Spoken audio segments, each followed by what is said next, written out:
New products, lots of buzz. But how is Apple going to put the celebrity photo hacking scandal behind it?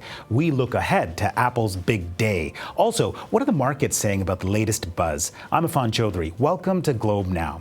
So, all eyes are on Cupertino, California, the home of Apple and the place where it will announce some new products. What to expect? Bigger iPhone screens? Maybe, just maybe, a new wearable device, a kind of smartwatch. We'll only know for sure Tuesday after 1 p.m. Eastern Time. But as with any global technology launch, it's not just about what is unveiled, it's about what is left off the stage. Shane Dingman is the Globe's technology editor, and he joins us now. Welcome, Shane. Hey. What is the one thing that Tim Cook, the CEO, should do on Tuesday? I think you should take this opportunity to sort of emphasize that Apple cares about your privacy and wants to fix the security problems that have happened to them. Obviously, they're going to start asking for a lot more of your personal data with health apps and so forth and so on. People want to know that that's safe. Right. So, in other words, they haven't really addressed the controversy around iCloud? They've come at it from a very oblique way. They haven't been able to say really how it was done. They've said it wasn't the scariest proposition that iCloud is just breachable by anybody with a computer. It takes some real knowledge in doing.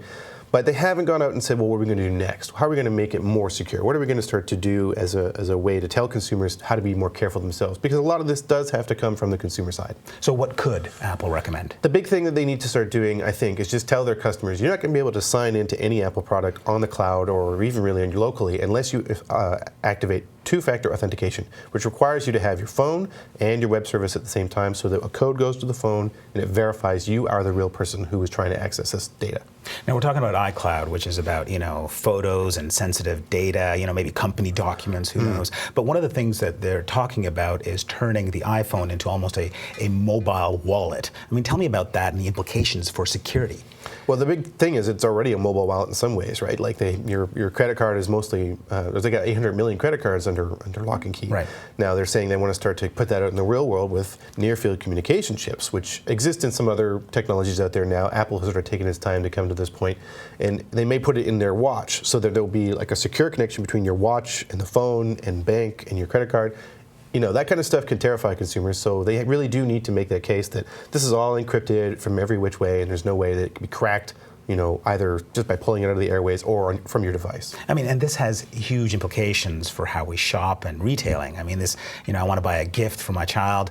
I can walk into a store with my iPhone and just, wave it, and there you go, it's mine. It's potentially massive, and they've been trying as well with that to create a new sort of model for retail, like these iBeacons that will, like, as you move through the store, tell you this item's on sale and you need to go buy it. Disney has been working with Apple to update its stores so that when you walk around with an Apple phone, you could potentially see a sale and just turn to the point of sale right next to you and buy it and walk out of the store without ever having to go anywhere near a cash register. That's what they do at the Apple stores, right? They have those experts who walk around with their things and they pay right there. That's the model they'd like to see in the rest of the retail world.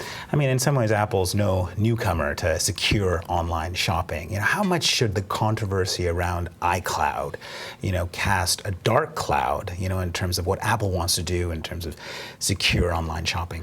People are remarkably sanguine about their security in ways that they probably shouldn't be. I mean, the same time as this nude scandal was happening, you had a massive new credit card breach at Home Depot. So, Target had a huge breach of millions of cards stolen, and then Home Depot has it, and then nobody changes their behavior. We're still going out and using our credit cards. Apple is essentially just saying, just keep doing what you're doing, and we're going to try to take care of the back end so you don't get hacked by bad actors. Interesting. Thank you so much, Shane. We'll be watching closely. Well, we want to hear from you. What product are you most looking forward to? And what do you think the hacking scandal means for online security and your shopping habits? Tweet us at Globe Now. So, staying with the big Apple launch on Tuesday, a good barometer of how all the buzz is playing out is to look at the markets. Are Apple share prices up or down? Well, the Globe's Jacqueline Nelson takes a closer look. A shiny new iPhone is around the corner, and lines have already begun to form for Apple's flagship product. But for many investors in the tech company, it's been a rough ride of late. On September 2nd, the stock was close to a record high at nearly $104 per share. But on the 3rd, it lost $26 billion in market capitalization, and shares now hover below $99. The drop was caused by a few factors, not least of all scrutiny of the company's security systems. And this stems from an issue of celebrity photos being taken from private iCloud accounts and then turning up on the internet. As Apple absorbs the steepest share slump since January, the company's chief executive Tim Cook told the Wall Street Journal that Apple would roll out email alerts and push notifications to alert users to password changes. But there were also analysts threatening downgrades of the company and new Samsung technology being unveiled, adding to the pressure on Apple stock. Despite the drop, Apple shares have been on a roll this year, up about 23% since the start of 2014. What happens next will depend on the strength of Apple's fall product launch. From features embedded in the iPhone 6 to the possibility of a wireless iWatch, both investors and Apple fans will have plenty to look for. Well, that's all for today's show. If you've got a moment, hop onto Twitter. What are you doing with your Apple shares? Tweet us at Globe Now. I'm Afan Chaudhry. Thanks for watching.